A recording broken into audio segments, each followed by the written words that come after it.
Assalamualaikum warahmatullahi wabarakatuh. Perkenalkan, nama saya Yusri Ikromi dengan NIM 301201010079 dari program studi Ilmu Hukum Fakultas Hukum Universitas Islam Indragiri.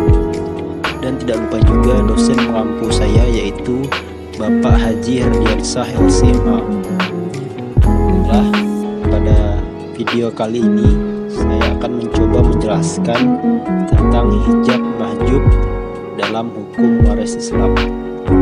Jadi teman-teman sekalian, hijab itu secara etimologi berarti menghalangi atau mencegah. Sedangkan secara terminologi adalah terhalangnya seseorang dari sebahagian atau semua harta warisannya karena adanya ahli waris yang lain. Dan orang yang menghalangi itu disebut hajib, orang terhalang itu disebut mahjub, dan keadaan yang menghalangi itu disebut hijab.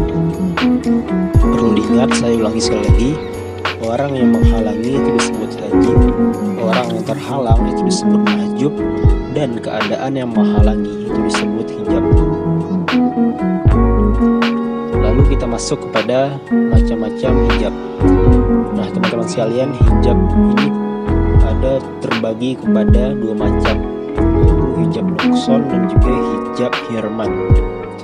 Hijab nukson yaitu adalah penghalang yang menyebabkan berkurangnya bagian seorang ahli waris, atau dengan kata lain berkurangnya jumlah bagian semestinya yang didapatkan ahli waris karena adanya ahli waris yang lain. Lalu yang kedua, hijab hirman, yaitu penghalang yang menyebabkan seorang ahli waris tidak mendapatkan warisan disebabkan ahli waris yang lain. Jadi jelas perbedaannya adalah jika hijab nukson itu berkurangnya bagian dari seorang ahli waris karena ada ahli waris yang lain, sedangkan hijab hirman tidak mendapatkan harta warisan sama sekali. Lalu kita masuk kepada ahli waris yang tidak bisa terhalang oleh ahli waris yang lain, yaitu yang pertama suami atau istri, lalu yang kedua anak laki-laki, lalu yang ketiga anak perempuan, lalu yang keempat ayah, yang kelima ibu. Nah, hijab nukson itu tergolong pada 7 ahli waris yang bagian semestinya terkurangi oleh ahli waris yang lain, yaitu yang pertama ada ibu. Ibu itu adalah bagian semestinya adalah 1/3, namun terkurangi oleh anak atau cucu, 2 saudara atau lebih, maka menjadi 1/6. Lalu yang kedua ada bapak. Bapak ini bagian semestinya adalah asrobah atau mendapatkan sisa dari bagian harta warisan yang dibagikan, lalu terkurangi oleh anak laki-laki dan anak perempuan yang menjadi 1/6. Dan perlu diingat, jika hanya anak perempuan itu akan menjadi 1/6 plus asrobah. Lalu yang ketiga ada istri. Bagian semesti istri itu adalah 1/4 dan terkurangi oleh anak cucu dan menjadi 1/8. Lalu yang keempat ada suami. Suami itu bagian semestinya itu adalah 1/2 atau setengah, maka terkurangi oleh anak atau cucu menjadi 1/4. Lalu yang kelima ada saudara perempuan sekandung atau seayah dan saudara perempuan sekandung seayah 2 atau lebih. Maka jika saudara perempuan sekandung seayah atau hanya 1 saja, itu bagian semestinya adalah setengah atau 1/2 dan terhalang oleh anak atau cucu perempuan dan menjadi asrobah ma'al ghairi. Dan juga saudara perempuan sekandung seayah 2 atau lebih, itu bagian semestinya adalah seharusnya 2/3, namun terkurang oleh anak atau cucu perempuan dan menjadi asrobah ma'al ghairi. Dan asbabah ma'al ghairi ini adalah ahli waris yang menjadi asbabah disebabkan ada orang lain yang bukan asbabah. Perlu diingat, asbabah itu sebenarnya adalah ditunjukkan kepada laki-laki, anak laki-laki biasanya, ataupun suami maupun anak. Namun di sini karena ahli warisnya adalah hanya saudara perempuan sekandung seayah, maka disebut sebagai asbabah ma'al ghairi. Lalu keenam, cucu perempuan garis laki-laki atau cucu perempuan dari anak laki-laki. Itu bagian semestinya adalah setengah atau 1/2, maka terkurangi oleh seorang anak perempuan, maka menjadi 1/6. Lalu yang ketujuh ada saudara perempuan seayah. Bagian semestinya adalah 1/2, lalu terkurangi oleh seorang saudari perempuan sekandung, maka menjadi 1/6.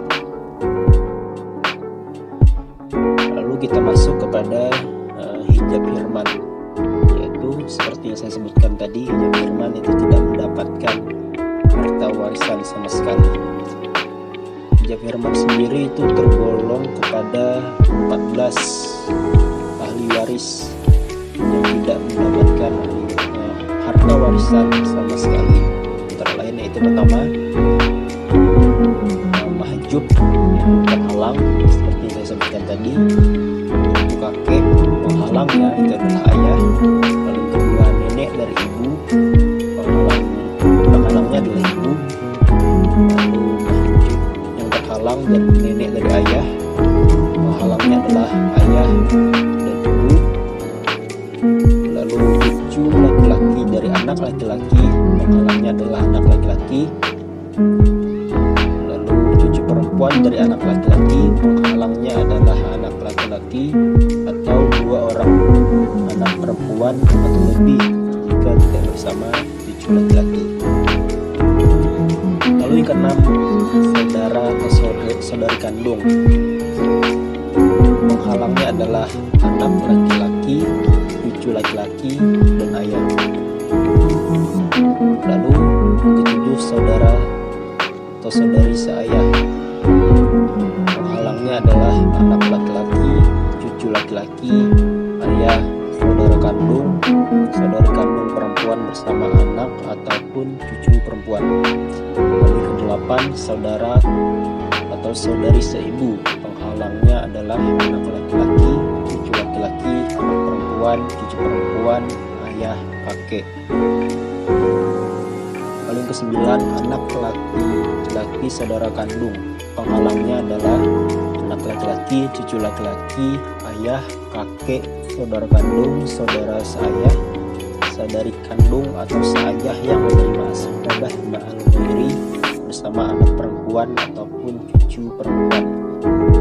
Lalu ke-10, anak laki-laki saudara seayah, penghalangnya anak laki-laki, cucu laki-laki, ayah, kakek, saudara kandung, saudara seayah, saudari kandung atau seayah yang menerima asbabah ma'al ghairi bersama anak perempuan atau cucu perempuan.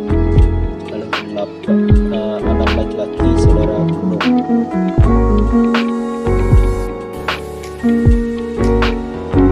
Lalu yang ke-11, paman kandung, penghalangnya anak laki-laki, cucu laki-laki, ayah, kakek, saudara kandung, saudara seayah, anak laki-laki, saudara kandung, anak laki-laki, saudara seayah, saudari kandung atau seayah yang menerima asbabah ma'al ghairi bersama anak perempuan atau cucu perempuan.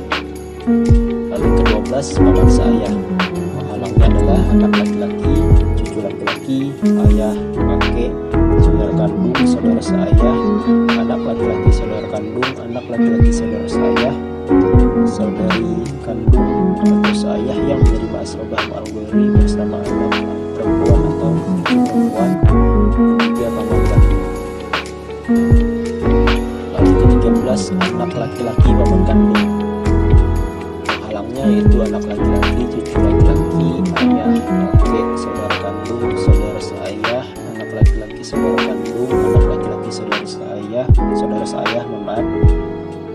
saudari kandung atau seayah yang menerima asobah minal ghairi, paman kandung, paman seayah.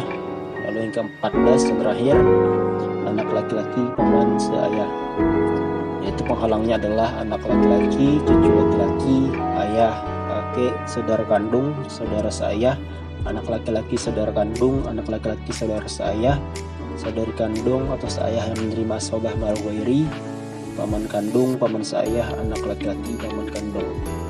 Nah, seperti yang saya sebutkan tadi, hingga 14 ahli waris hijab hirman ataupun yang terhalang yang tidak mendapatkan harta warisan sama sekali. Baiklah, itulah yang dapat saya sampaikan. Semoga bermanfaat. Lebih dan kurang mohon maaf. Wabillahi taufiq wal hidayah. Wassalamualaikum warahmatullahi wabarakatuh.